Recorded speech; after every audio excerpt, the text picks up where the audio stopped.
I'm always mystified by kind of, you come across bands, I'm not going to name any names, but like you come across bands who seem to be working really hard to do anything except play music. And to me, that's the only bit I really want to do. But you know, all the kind of like travelling and press and all that sort of crap it serves a function to enable me to play music. You know, this week the record's out, and all I really want to do is play more shows. And so this time around, hey, we're doing some record stuff. Plus, I mean, that's the other thing, the side of it is that I try and support independent music and independent records as I can. I was fortunate enough growing up to have a few record shops that were quite instrumental in the development of my music awareness and taste. I used to know a lot of people who worked at Tower and Selector Disc in London. Even like there was a record shop in Winchester, and the guy then sort of got to know me, and like if anything came in with an Epitaph logo on, he'd put it to one side for me, kind of thing. That's how I got a lot of the records that I own now. So yeah, you know, it's I think that I just really I like record store culture. Obviously, the internet has changed music pretty dramatically. It's changed the music business, which I think is important to distinguish between business and music. But I still think there's a role for record stores to play, you know, and if I can support that, then that's good.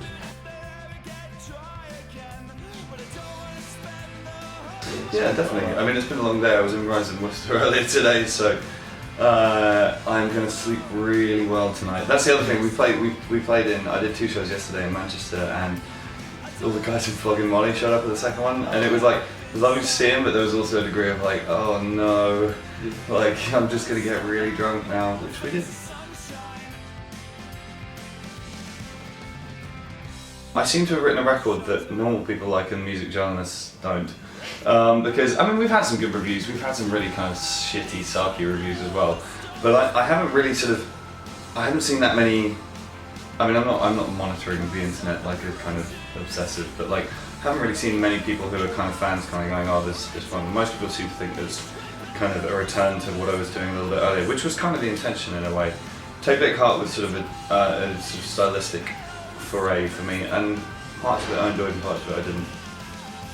Like I say, it's way too early to tell. I've been living these songs for 2 years and more, and I mean that's an inbuilt weirdness of the record review as a concept. You know what I mean? Most of my favourite records I didn't get until I'd had it for about 6 months. You know, so those records that stay with you. So you get somebody that's like, cool, you've had the record 2 days and you listened to it 4 times, and now you're going to tell me what you think about it. I'm really kind of like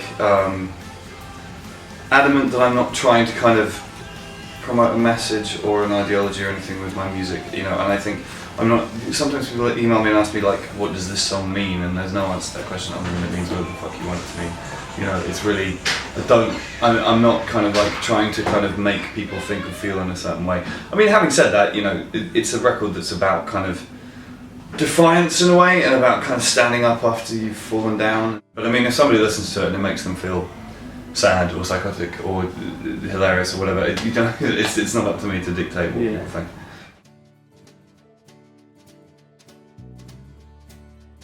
Quite a lot of debut records have a certain kind of like spark to them, a certain kind of degree of piss and vinegar. And there's something about, you know, it's easy when bands get to kind of 6th record or whatever to get a bit kind of sort of flabby and a bit kind of comfortable shoes, do you know what I mean? And sort of, and I was just sort of keen not to do that. I want to keep sounding hungry and kind of vicious, you know. And in a way, a big inspiration for the record was Neil Young's Rockin' in the Free World, simply because that was the moment everyone written Neil Young off as somebody who just kind of like they put him in a box and he was just doing his thing, and then he made this borderline punk rock record, you know, that no one was expecting, and everyone went, fuck. And so yeah, and I mean, I was thinking back to like, I mean, the best example for me is actually the first Million Dead record. You know, we honed those songs live, and then we loaded into a studio. We didn't really know what we were doing, so we just set up our live gear and played songs live, and then we went back on tour again. And we captured something in the process, almost by not thinking about it too hard. We rehearsed the songs forever in a live context, and then we just we got our live gear shipped down to Nashville and moved in, and for 9 days set up, recorded it, and then went on tour again.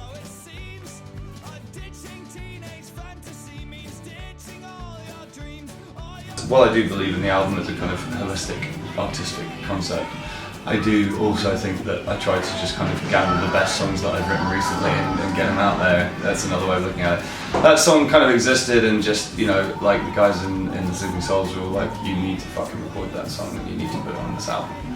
And I mean, you know, I don't write concept records, so I suppose I could sit around and sort of try and sort of kick together a phraseology of why it's a positive song so that it fits with everything else. And it is to a degree, in the sense that it's a song about trying to kind of like get rid of the stigma around mental health issues and that kind of thing. But on a less kind of contrived level, it is also me just, it's a song that I wrote that I thought was good.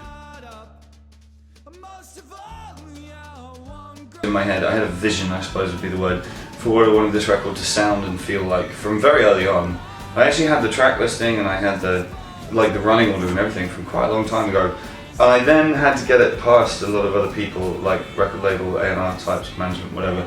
And there was just kind of like, I had to fight really hard to keep the purity of the vision, because I don't want to say that I kind of like, well, maybe I did, I don't know. With Tape Deck Heart, I took quite a lot of advice on which way to go with it, and sort of there were some compromises made. And this time around it was like, I know what this record has to be and I'm going to fucking fight tooth and nail. So like, for example, we recorded, to find the right producer took months and months and months of like cancelling sessions with other people and really angry phone calls. Then we got Butch Walker involved, who was totally my ally in this, and he's a big part of why I won my fights. But then, like, you know, we recorded the record really fast, and there was a really long section of people trying to get me to add to the recording, people trying to get me to re-record it, like just things like pretty much every vocal track on the record is, with one exception, every vocal track is one take from the top to bottom of the song, and we didn't tune anything, we didn't use any click tracks on the record, we didn't really overdub anything apart from acoustic guitar. And you know, there was a lot of kind of suggestion that we could maybe re-record songs, or maybe, you know, throw bells and whistles and put a fucking string section or some bullshit like this, you know. And even when it got to the mixing, it was like, you know, trying to sort of take the rough edges off and that sort of thing. And I just fought very hard to keep it how it is, and I'm very pleased to say that I won. Really don't hold myself above anybody else in life, and you know, I can't really see why you should be inaccessible. You know, particularly to the people who, to put it bluntly, are paying my rent. You know, this is like, but also, I mean, on a more kind of philosophical level, when I was a kid, I wrote to Henry Rollins and he wrote back, and I wrote to Chris from Propaganda and he wrote back, and I wrote to Guy Picciotto from Fugazi and he wrote back, and all three, and that was in the 6-month period, and you know, I mean, it took, Henry Rollins wrote me like a 2-line reply on an email, but it made a huge difference to my life, you know, and I'm still talking about it now, and that was, how old am I? That was 18 years ago, you know, and like, that's the amount of effort they put in versus the amount of impact it had on my life is pretty extreme imbalance, you know. And on that level, if I generally send between 1,500 emails to people a day who I don't know, or you know, I mean, I hate the word fans, but that's easier here as a shorthand. You know, and like, if even one of those a day has the kind of impact that I was just talking about, then I'm adding to the sum total of human happiness in the world, and that's a good thing to do with your time.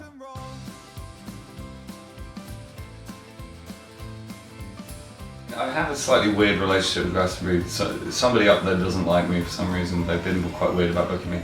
I don't really know why, but they booked me this year, and that's great. So they did Stromerville, which my flatmate runs, so that was cool. And then did the other stage, which was fantastic. There was a lot of people there. And then a talk with Billy on the left field, and Bill's an old friend and supporter, and God bless him.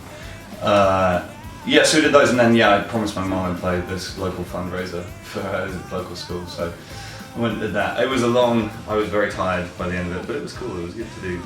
Bill's been a great friend to me, and in particular, I mean, not just in terms of kind of promoting me when I started out, but when I had kind of my sort of first good old-fashioned kicking in the British breast, which I went through, Bill, without me asking him to, kind of stepped up and had my back.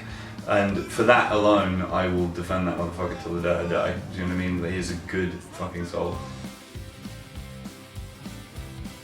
2 nights, Colston Hall. Yeah, it's fun. I mean, well, it's going to be me and the Sleeping Souls, which is great. I mean, I love playing solo here and there. It's good fun. It kind of reminds me of the old days and the rest of it. But, you know, I want to present what I do with the band as a general point right now.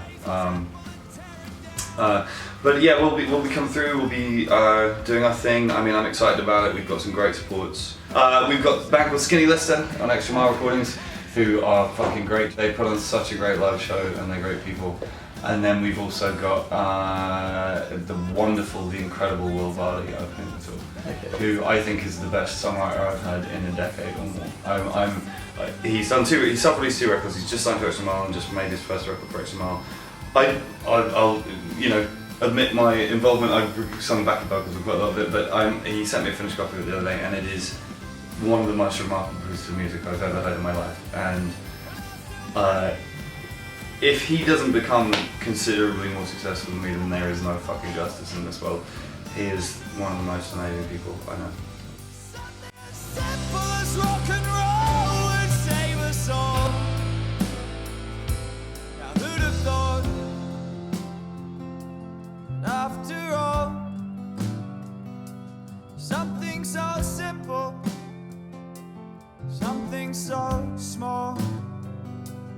Who'd have thought? After all, it's rock and roll.